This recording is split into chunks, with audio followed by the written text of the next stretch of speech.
Good morning, everybody. My name is Chiara, and I'm seated here on the Kreuzberg in the district of Berlin-Kreuzberg. And the monument that you see behind me is actually the monument that gives the name to the whole neighborhood since 1921.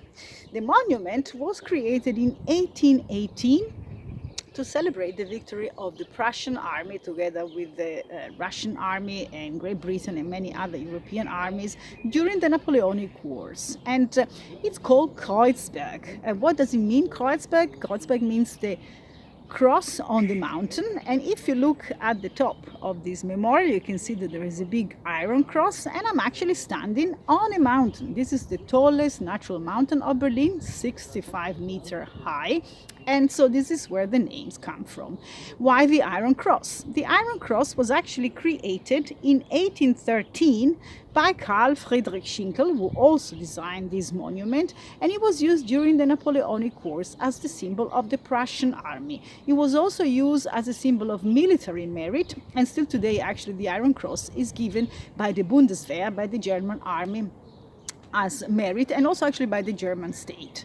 So the monument was a national patriotic monument and was commissioned by Frederick William III. It was inaugurated in 1821, and if you look at it you can see that it's made of cast iron, painted cast iron.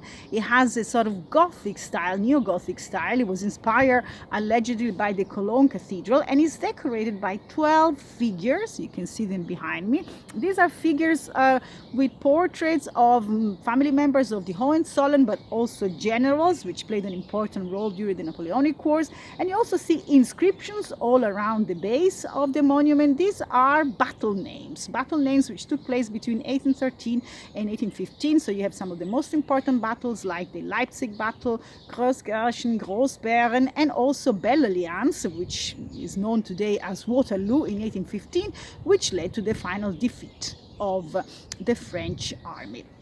The memorial is made of cast iron, and this was actually quite of a statement, because cast iron was a very novel material but also a very cheap material. So the Prussian government wanted to say, yes, we're celebrating the victory, but we're not splashing out with marble or stucco or gold leaf, so we're using a relatively new and simple material. So this is also part of the idea.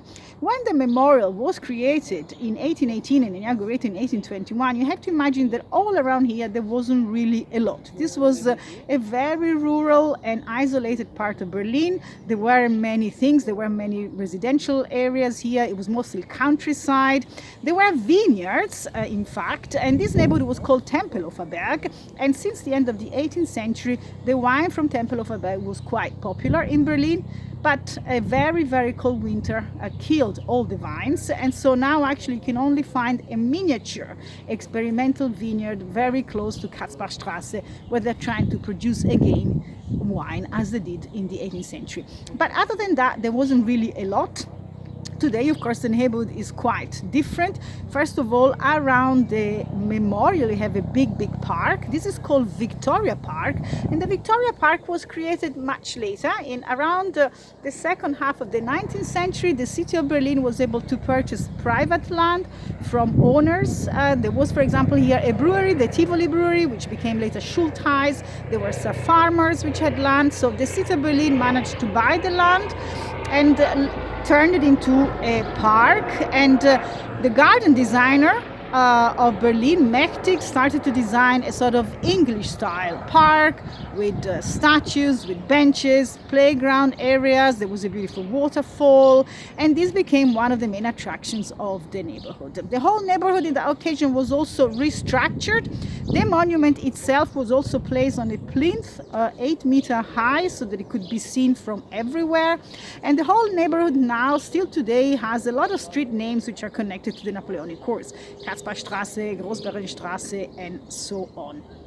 If you take the underground station, you also see that now it's called Platz der Luftbrücke, named after the famous airlift of 1948-1949, but it used to be called Kreuzberg.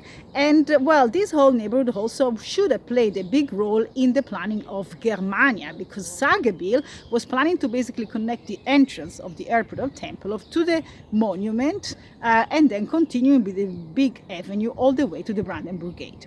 This would have been quite unfortunate, because actually this would have meant that the neighborhood where I live would have been destroyed.